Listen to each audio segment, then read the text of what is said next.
What's going on, guys? It's Yugi Bros, and we have a versus video for you today. Versus videos are the duel videos of the past. We're changing up the name a little bit. We're changing up a lot of names a little bit. New logo, how's it look? How you liking it? New intro, new out. Well, the outro is basically the same with the new logo. But the new duel screen, a lot simpler, I think, but more effective, probably. And a bit bigger than it was before, so you get a little bit more than you did before. The video for today, we have Zaloog and the Dark Scorpions. No one suspects the Dark Scorpion gang versus Amnael, aka Professor Banner, rocking the Professor of Alchemy skill. We will get into that momentarily, but let's get into the duel now, shall we? Alright, so our skill is so ridiculously long that it goes completely off the card. No one suspects the Dark Scorpion gang. This says at the start of the duel you flip it over once per duel during your main phase. If you control Zaloog, you can discard one card to special summon 2 Dark Scorpion monsters with different names from your hand and deck one from each. Zaloog and Dark Scorpion monsters you control can attack directly, but when they do using this skill, the battle damage inflicted to your opponent becomes 400. You cannot summon or set any monsters except Zaloog and or Dark Scorpions, which in 8,000 life point Yu-Gi-Oh sounds terrible, but in 4,000 life point Yu-Gi-Oh is kinda doable and allows you to get all of their extra effects, which say if they inflict battle damage, you can activate one of the 2 following different effects. So, our opponent is on the Professor of Alchemy skill. This skill says Alchemy Beast tokens can attack directly. Once per turn during your main phase, you can banish one level 4 lower monster from your hand or face-up field to special summon one Alchemy Beast token, rock level 3 attack and defense 500, with the same attribute as the banished monster. It cannot be tributed except for the face-up tribute summon of Golden Harmunculus. Now I know what you might be thinking, oh god, yet another token deck. And you'd be correct, kind of. Obviously, it has a bit more gimmick than just that. They're going to start out here by going first, summoning DD Survivor. This card was out of the Shadows box, I believe, and just got an ultra rare in the new tournament pack. So they're going to use the Professor of Alchemy skill, banishing the DD Survivor to make the 500 token that they get out of this. Before setting 3 and going to end phase, and DD Survivor says during the end phase it was banished. While face up on your field, this turn special summon this banished card. It can only be used once per turn. So, interesting way to proc Survivor's effect. Before you had to kind of just get it to resolve through either being banished off Macrocosmos or different Dimension Gate, or a few other random things. But here, it actually just works a lot easier with the skill, allowing you to do it once per turn. We're going to normal summon our Cliff the Trap Remover. I'll explain what these cards do as I attack with them. We're going to set 2, and since we can attack directly, we're going to strictly go right into that, in which they Book of Moon. Makes sense because our effect is either we target a spell or trap on the field, destroy that target, or mill the top 2 cards of their deck. Obviously, we were probably going to choose this effect since they have 3 back row, and they don't want their back row destroyed, so they're going to Book of Moon our monster face down. Keep in mind, the reason they probably don't want their cards destroyed is because they have both Macrocosmos and Grand Convergence. We'll come back to those in a second. They drew into Token Sunday. Now this is where the token part of the deck really shines. They're going to activate the Professor of Alchemy skill once again, banishing Survivor, making another token, then activating Token Sunday, which says, for the people that don't know, destroy as many tokens you control as possible, then destroy cards on the field up to the number of tokens destroyed by this effect. So, because it doesn't target, we'd have to respond right away. We figure they're going to blow 2 of our 3 regardless. We don't want to chain Wabaku and then have them automatically hit the last 2 here, so we're just going to let it go, and they're going to randomly roll. Unfortunately, hit the Wabaku and our monster, but it is what it is. And then on end phase, Survivor will come back once again due to its effect before passing back to us, and we draw into Zaloog. We're going to normal summon Zaloog and then use our once per duel effect of our skill, where we discard a card and then special summon 2 Dark Scorpion monsters with different names, one from the deck and one from the hand. We're going to summon out Check the Yellow and Amnael the Thorn.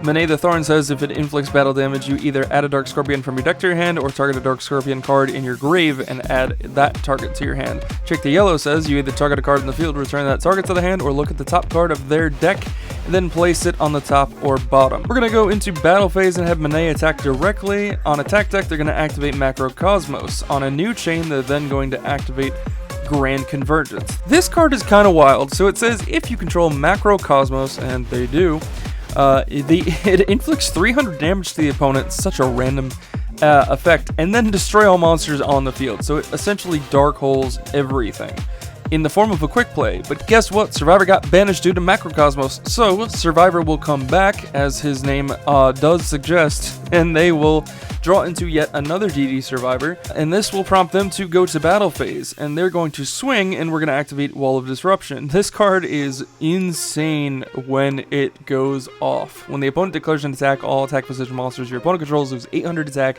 for each monster they control. Since they have 2, both their monsters are losing 1600 attack. And guys, this is a permanent loss. It's not just for the turn. So they're going to hit us for a whopping 400 before passing back, and their monsters are stuck at 200. Now, you might be wondering, why the reinforcements? Well, you see, the ban list goes into effect at the end of the month. Dueling Book doesn't let us use the new updated ban list until the end of the month. So both decks in here are playing 2 copies of reinforcements of the army, and to mitigate the second copy, since it wouldn't let us play speed duels without doing so, we're playing good old reinforcements as our proxy. So we're going to activate that, and we say Rhoda just so they know, and then we're going to add Cliff the Trap Remover from our deck to our hand.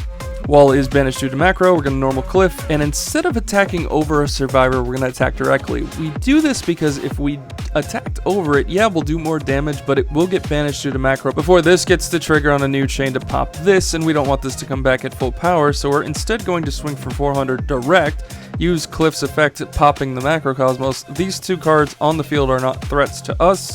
They can even put them in defense. We don't care. We can attack directly. They draw into DD Scout Plane. DD Scout Plane says during the end phase, if this card is currently banished and was banished this turn, special summon it in face-up attack position. And this doesn't care where it's banished. Doesn't have to be on the field. Keep in mind the skill lets us banish a level 4 or lower monster from our hand or face-up field, so it doesn't matter either way.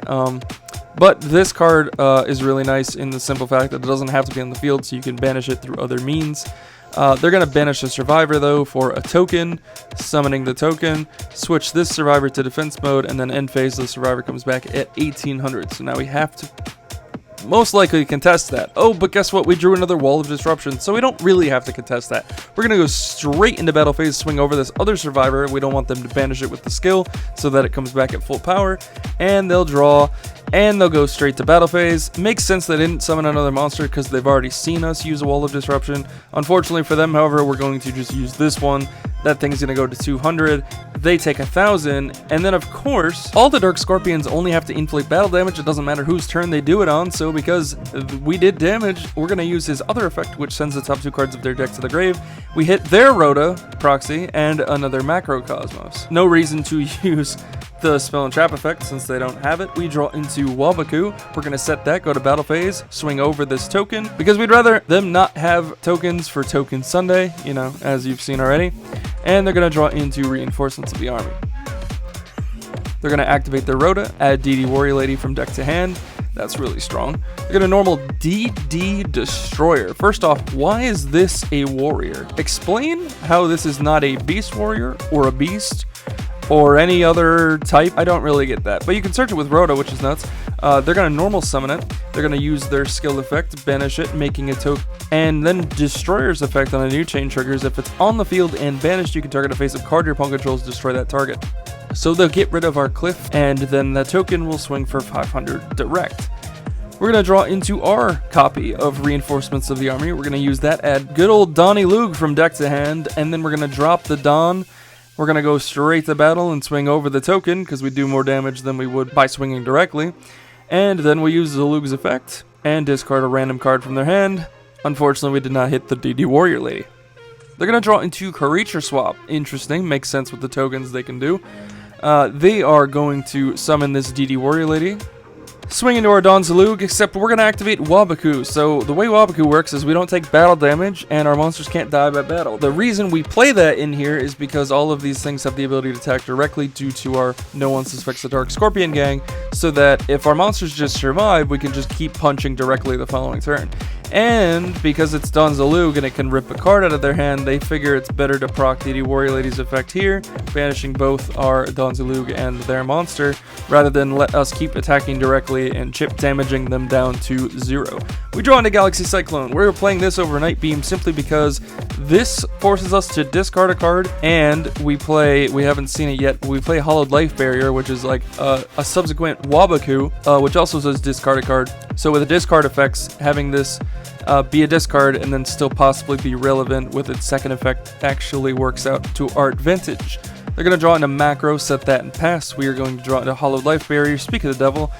As you see, it's basically Wabaku. The difference is Wabaku says we don't take any battle damage this turn, whereas Hollowed Life Barrier says we don't take damage from our opponent's cards this turn. So a little bit different, a little bit stronger, and that's why it costs one card from the hand. We're going to activate the Galaxy Cyclone, which says target a set spell and trap on the field, destroy it, and then during the main phase, except the turn it was sent to the grave, you can banish it from the grave, target a face up, spell a trap on the field, and destroy it. They're going to chain Macro here because they assume because it says set that it won't get destroyed. However, because it says destroy it versus destroy that target, Galaxy Cyclone will still resolve destroying the card regardless. They're going to draw into another DD Destroyer. They will set that and pass. We will draw into another Hollowed Life Barrier. We're just going to pass. They're going to draw into Token Sunday, flip the DD Destroyer face up, and swing in for 1,000 damage before passing to us. We draw into Don Zaloog. We will normal him, set a Hollowed Life Barrier, and swing over their DD Destroyer rather. And then Don Zaloog will use its effect. We'll hit a random, even or odd. We'll hit the creature swap, and it'll pass to them. They draw into another DD Warrior Lady. DD Warrior Lady swing over our Don Zaloog. We're going to do basically the same thing we did last time with the Wabaku, except it's Hollowed Life Barrier. So unfortunately, we're going to have to discard a card for this, which is unfortunate because it's another Hollowed Life Barrier, which then procs them to banish the Zaloog and it once again. Then we draw into Wall of Disruption. We will set that and pass. They draw into Creature Swap. They will set both and pass in case we hit Don Zaloog, of course. We draw into a Amnael the Thorn. They're going to say that's A-okay. We're going to swing for 1,000, and then Amnael's effect will add a Dark Scorpion from deck or grave. I think we're going to do grave here because I'm pretty sure we're almost out. The deck plays 2 of each of the Dark Scorpions and 3 Zaloogs. All 3 Zaloogs are banished. Both Amnaels are here, both Chicks are here, and yep, both Cliffs are there. So we are forced to add from grave because we don't have any targets left in the deck. So we'll add the Chick the Yellow back to the hand. They're going to draw into Grand Convergence, set that and pass. We're going to draw into Wabaku. We're going to go set the Wabaku, go into battle phase, and swing for game, considering all 3 of these are dead. So as you see, it's a slow and steady wins the race type deck. It does a little chip damage over time. But obviously when your chip damage also gains you extra effects, you can kind of win the advantage game slowly but surely, little by little. They're going to have us go first. The reason we usually go second with this deck is because we need to attack as soon as possible, and the extra card is very nice in something like this. We're going to pass though. If they kill us, they kill us. I just don't want to set any of these, especially after seeing a Token Sunday in the deck. They're going to set 3 normal Survivor and swing for 18, and we will unfortunately just take that straight to the face before drawing into our Amnael the Thorn. We're going to activate Rhoda here, adding Cliff the Trap Remover, and now we have all 4 of the Dark Scorpions. I know there's 5. I get that. We're not playing the 5th one. We'll talk about it in the deck profile. We're going to normal Don Zaloog. We're going to activate our skill. Once per duel, we will pitch the Amnael, summon another Amnael, and summon a Cliff from our hand before setting 1 card and going to battle phase, having Cliff attack directly. Oh my goodness, it actually went through. You're telling me all 3 of these are dead? I understand they probably set them due to the fact that Don Zaloog will rip cards out of the hand otherwise. So we're going to Cliff 1, and we hit the Token Sunday. Good for us. We're going to have Amnael attack directly, use its effect, and add the Amnael from the grave to hand to kind of keep this loop going. Yes, she can add herself. Wild, right? Then we're going to have Don Zaloog swing in, and we're going to rip the 1 left card in their hand. DD Warrior Lady seems real good on our part. They're going to draw into Grand Convergence. They're going to activate their skill, banish DD Survivor, make a token, 500, 500. Before activating the face down Creature Swap, we're going to give them Amnael because it doesn't do anything for them. And the other 2 would be detrimental to us. They're going to then activate their copy of Rhoda. Keep in mind it's Rhoda, not reinforcements. Adding DD Warrior Lady from deck to hand. Normal summoning DD, setting the Grand Convergence. Going to battle phase, having DD swing over the Cliff, and it's met with a Hollowed Life Barrier. So unfortunately, they can't kill it, and they're not going to banish it. And they would get Survivor at the end phase. They actually forget to do it here. We let them have it back, though, in a second when we both realize it. It's not going to change our play at all. We were just going to go to battle phase after switching the token to defense anyways, swinging for 300, or 400, I'm sorry, hitting their dead Grand Convergence, and then having Don Zaloog swing over the Amnael for 400, and then Don Zaloog effect will mill the top two before passing back to them. They will draw into DD Destroyer. They'll summon that, and this is when they figure out, oh, the Survivor should have came back. Like I said, it wouldn't change anything. I would have done the exact same thing regardless. It's too big for us to attack, so we'll just let them have it. They're going to then use the skill, banish DD Destroyer, make a token, have Destroyer, then trigger on the new chain here, destroying the Cliff, the Trap Remover. Then they're going to go to battle, have DD Warrior Lady attack our Don Zaloog, and yes, I know we have Hollowed Life Barrier, but if we pitch it here, they're most likely still going to then banish it there, and then we're just left with the token, because this is going to have us discard this, so we'd rather have our advantage tool in Amnael. We're going to just accept the fact that we're going to have to lose the Don Zaloog in the process. We draw into Shrink. Interesting, like it. We'll summon the Amnael, set the Shrink, swing directly for 400 before activating Amnael's effect to add, you guessed it, Amnael. The loops are real. The loops are, in fact, real. Gonna draw into Macrocosmos. They'll set that, go to battle phase, have Warrior Lady swing into our Amnael, and we will ask for anything before damage step. They say no. We're gonna activate Shrink, so it goes to 750. They take 250. They're gonna use DD Warrior Lady's effect. However, we will use Amnael's effect since we inflicted battle damage to add a Dark Scorpion from deck or grave to hand. And we'll add Cliff, the Trap Remover, from the grave. Then they swing for 18, and while we could wall it, there's really no point. Unfortunately, I'd like this Hollowed Life Barrier to kind of go the distance with our monsters. So we're going to push ourselves down to 300, which is rough, but if we can just stall for the rest with our Hollowed Life Barriers, our Wabakoos, and maybe a Wall Disruption, I feel like we can get there confidently. We're going to draw into Don Zaloog, normal Cliff, go to battle, swing for 400. They're going to take it, which means Cliff will destroy their back row, which is Macrocosmos. Then they draw into Widespread Ruin. That's really good against us. They're going to set that, go to battle, have Survivor try to swing in here. We're going to activate the Hollowed Life Barrier, pitching the Don Zaloog. No offense to Loog, but he's not really doing anything at this point. We're kind of on the Amnael control now. So they'll pass. We'll draw into Wall of Disruption. We will set that, summon Amnael, go to battle phase, attack for 400 using, oh, just kidding, they have a Widespread Ruin. So that unfortunately contests the Cliff. We will have Amnael attack directly. Then we will trigger Amnael's effect, except we can't get the Amnael back because number 2 is banished. So we will instead add a Cliff from the deck to hand. I understand we have one in the grave, but we want to kind of draw the spell and traps. We are on a low advantage here. We'd rather not draw the monsters. So we will then pass to them. They will draw into a Reinforcements of the Army. They will activate that Rhoda, adding another DD Survivor. They're going to then go to battle phase and have that Survivor attack in, and we have the Wall of Disruption, which puts that Survivor down to 200. They take 800, and that's enough to put them down for game. So the deck list. Donnie Loog. No one suspected the Dark Scorpions. I don't think anyone expected me to do a Dark Scorpion video, but yet here we are. The deck is pretty straightforward on monsters. It's 3 Donnie Loog, 2 Amnael, 2 Chick, and 2 Cliff. Yes, I understand there's another Dark Scorpion and Gorg the Strong. When he inflicts battle damage, you either target a monster your opponent controls, return it to the top of the deck, or send the top card from their deck to the graveyard. I don't know why his mill effect is worse. He is level 5, but the reason he's level 5 is the reason we don't play him. As you can see, keeping monsters on the field is already tough enough as it is. If you're telling me I then have to tribute for this thing, it's just not happening. Maybe down the road, if we find a better way to utilize him and bring him out from the deck, maybe, then we could do so, but unfortunately he misses the cut, and so instead we are just playing the 2, 2, and 2 package with 3 Don Zaloog. Unfortunately, Amnael cannot search Don Zaloog, so we are playing 3, but also the skill that lets us summon from hand and deck once per duel requires Don Zaloog on the field, so we play 3 to see it as fast fast as possible. We do also play 2 reinforcements of the army. Like I said, that reinforcement is just a proxy for Rhoda. I wonder if I could have used this one. I gotten away with it. No, that's not how that works, sadly. 2 Galaxy Cyclone, as I've already stated as to why we play it. With the discards, it's just a little bit better than something like Night Beam. Triple Wabaku and triple Pseudo Wabaku to keep our monsters alive as long as possible, and then 3 Wall of Disruption to keep our monsters alive as long as possible once again. Also, it's just really good when they attack into our monsters, then their monster loses enough that our monster then kills it, and then our monster triggers on their battle phase as opposed to ours.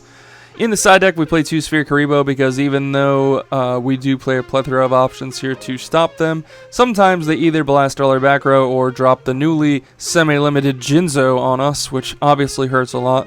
And so that's what the side deck is mainly for. If we can't use traps, and also if we can't set cards without them constantly getting destroyed. So we play 2 Sphere in the side, 2 Hammer Shot because our monsters are never the strongest things on the board, and 2 Shrink as you saw in the video. An alternative play that you kind of can do is that she has 1800 defense, which is pretty thick for set, and Donnie has 15. So with Shrink as well as Wall of Disruption, you can like set them turn 1, and then if they summon any monster that isn't strong enough or is but like loses out to these, they can bounce off these monsters specifically, and while their monster won't die, you still inflicted battle damage, so you'll still be able to trigger their effects, which is really, really cool. Another alternative strategy this deck can produce is playing something like Robin Zombie, which is a continuous trap that says if your monster inflicts battle damage to the opponent, they send the top card of their deck to the grave. Since the secondary effects of a lot of these deal with milling cards from the top of the opponent's deck to the grave, you can kind of turn the deck into a mill deck. Unfortunately, you can't play monsters outside of Dark Scorpions and Don Zaloogs because you are stuck under the skills effect, but something like Robin Zombie allows you to mill extra cards if you want to like side this in as a alternative win con to decking out your opponent. The reason we just don't play it is because it doesn't do anything by itself. And as you've seen, this deck needs every single card to do something relevant. This is the most dead card in the deck and the easiest side out, obviously, going into game 2, and that's, I think, what we did with the Shrinks. But nevertheless, you can always mix and match, you can always do different things. These are just my ideas. Guys, what do you think? What are your thoughts? Do you want to see the Amnael deck list? If so, leave a comment down below and we will put that up in a separate video.